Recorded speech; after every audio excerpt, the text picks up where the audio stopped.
uso de la palabra para el mismo homenaje a la diputada Stolbizer. Muchas gracias. Ningún lugar mejor que este recinto del Congreso de la Nación, la Casa del Pueblo, la Casa del Derecho, la Casa de las Leyes, para hacer escuchar nuestra voz y nuestra posición en torno al 24 de marzo.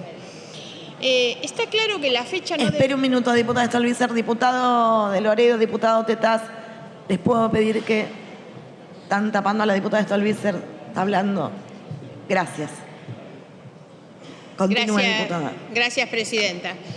En realidad creo que la fecha no debería ser motivo ni de celebración, obviamente, ni de recuerdos. Sí, por supuesto, es necesario plantearlo, se ha dicho aquí, como un momento de reflexión, de repudio por el pasado, de reclamo siempre de memoria, verdad y justicia. A mí me gustaría incluso que ni siquiera fuera planteado con la connotación de un día feriado, ciertamente.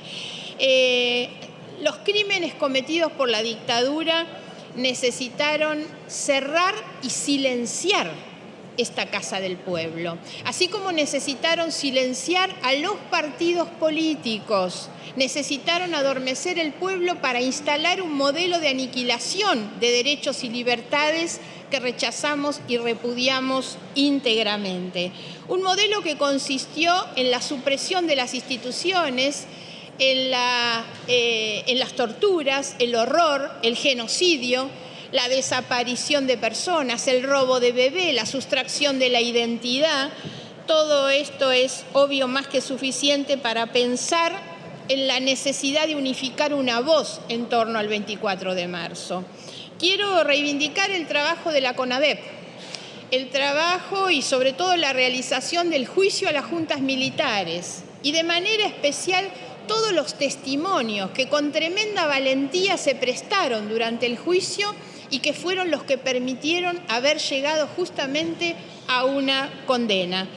De la misma manera que quiero también reivindicar el trabajo de los organismos de derechos humanos, el coraje único que una madre puede poner cuando busca a un hijo.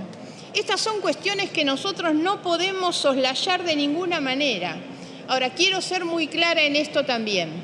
Reivindicar a las víctimas de la dictadura militar, reivindicar a quienes lucharon desde aquel momento para hacer posible esta historia de recuperación democrática que hoy gozamos, es sin ninguna duda al mismo tiempo rechazar cualquier posibilidad de que la derecha vuelva a discutir el número de los desaparecidos. Rechazamos que se discuta el valor simbólico que tiene ese número, pero con el mismo énfasis también quiero rechazar absolutamente en la reivindicación de aquellas víctimas cualquier intento de utilización, de apropiación de lo que fueron aquellas luchas y por sobre todas las cosas cualquier vergonzosa comparación. Y quiero ser clara en esto y poner el mismo énfasis en declarar mi rechazo personal a la lamentable, vergonzosa, desagradable comparación que días pasados hiciera la vicepresidenta de la Nación cuando intenta, en un autoelogio, ponerse ella en el papel de perseguida en comparación con lo que fueron las víctimas del horror de la dictadura. Hablar del partido militar es banalizar el horror de la dictadura. Es importante que podamos coincidir sobre qué punto debemos pararnos para hablar sobre cada una de estas cuestiones.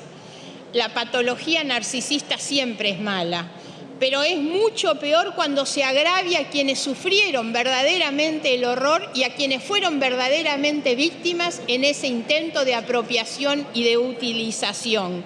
Creo que es importante, además, rechazar cualquier intento de apropiación, sobre todo de aquellos que durante la dictadura militar se beneficiaron o aprovecharon las comodidades y las ventajas mientras que la dictadura mataba a mansalva. Es aquí, como dije, en el Congreso de la Nación donde tenemos hoy la responsabilidad principal de rechazar todos los intentos autoritarios Hay que volver a las instituciones que median entre los representantes y los representados. Hay que volver a la vigencia del Estado de Derecho, de las instituciones, de las libertades públicas. Y hay que ser muy contestes en el rechazo hacia todos aquellos que no repudian con claridad el pasado o que intentan obviamente ponerlo bajo su propia conveniencia. Es desde aquí, desde el Congreso de la Nación, donde debemos reivindicar el papel de los partidos políticos y encontrar una vez más un rol para que los partidos cumplan con la esencia que debe tener el sentido de la representación. Necesitamos reconstruir una democracia que se plante en lo que fueron aquellos episodios históricos del enjuiciamiento a la dictadura militar. Y esto tiene que formar parte de una vocación de diálogo y de construcción en conjunto. Los partidos políticos son los que están llamados a garantizar, sin ninguna duda, la vigencia de esos. Por esto, en esta casa y hoy más que nunca, frente al 24 de marzo, nunca más. Gracias, diputada.